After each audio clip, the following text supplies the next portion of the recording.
Hello and welcome to the Monday, May 12th, 2025 edition of the SANS and its Storm Center's Stormcast. My name is Johannes Ulrich and today I'm recording from Jacksonville, Florida. This weekend, Didier posted the solution for last week's Steganography challenge. This example used a similar encoding as Didier presented in his past Steganography diary, but with an interesting twist. Instead of encoding the pixels in their normal order, meaning one line at a time of the image after another, this one went actually vertical. So it did encode the data in the rows first and, then went over to the next row. So in order to decode the data, you had to transpose it. And, imagine that Didier has a tool to transpose the data for you and decode the image. For details, as usual, see Didier's diary. And last week, the FBI published a press release that it is observing criminals using compromised routers as proxies to build infrastructure for criminal networks. Now, this is nothing fundamentally new, but in particular, they point out that the compromise of end-of-life devices is contributing to this. And of course, those devices you can update. One botnet identified in this attack is the Moon botnet, a botnet we have first written about in February of 2014. These router botnets have been very persistent, and as I've pointed out multiple times before, they keep mutating and they keep adding new vulnerabilities to their arsenal. Remember to track the end-of-life date of your network parameter devices and add monthly firmware update. Check to your calendar for home device in particular, but may not even be a bad idea for some business, particular small business devices, to have some setup where you're being reminded, hey, let me double check that particular router if I need to update it. Also, writing the end of life date, if you know it, is quite helpful. Write that on the device.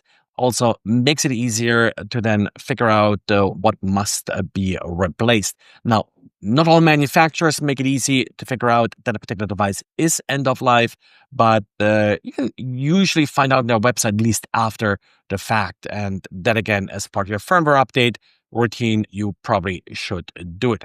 According to the FBI, the botnet they're tracking is turning this device into proxy servers, and then these proxies are being resold, rented to other criminal groups, which of course like them to hide their trace. And there have even been some cases, aside from this most recent report, where some of these proxy servers were then used by more advanced adversaries.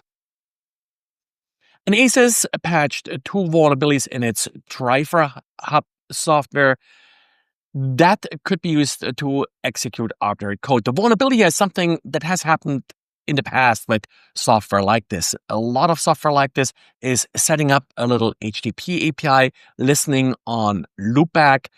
And the idea is that then the manufacturer's website is able to interact with that API to install updated drivers. The problem with this is that in this particular case, ASUS did a pretty lousy job in verifying the origin of these requests. They just looked for the string asus.com in the host name for the origin. So an attacker just has to register asus.com.evilexample.com. And with that, they can launch their JavaScript interact with your ASUS Driverhub. Next, they then also don't check where the software is being downloaded from.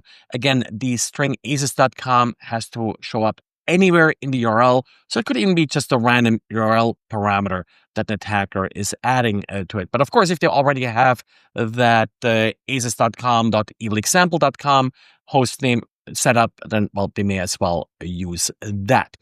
Now, the person that found it, Paul from this vulnerability was identified by Paul from MrDrew.com and responsibly reported to ASUS. ASUS fixed it about a month after receiving the report, so that's all good. but sadly, no kind of recognition, bug bounty for Paul, and apparently his ASUS motherboard that he purchased that sort of led to the discovery, well, still has no working driver for its Wi-Fi interface, which apparently is a common issue with this particular ASUS motherboard.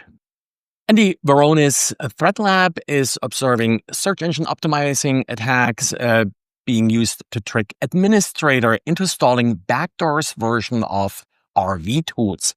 Usually we see search engine optimization being used against sort of more commonly used software, but I guess websites, search engines have gotten a little bit better in rejecting some of these tricks against things like Google Chrome, for example, used to be very heavily hit by this. So now attackers are going after more these niche products, which of course have potentially a much larger impact. RV Tools is being used to manage VMware, and once you're infected with the backdoor version, it sets up an SSH channel to the attacker and allows then for additional arbitrary remote code execution, but it also does its usual secret exfiltration. Well, and that's it for today. Remember, tomorrow, Microsoft Patch Tuesday. Thanks for listening. Thanks for liking and subscribing to this podcast. Of course, as always, thanks for spreading the word about this podcast. That's it for today. Thanks, and talk to you again tomorrow. Bye.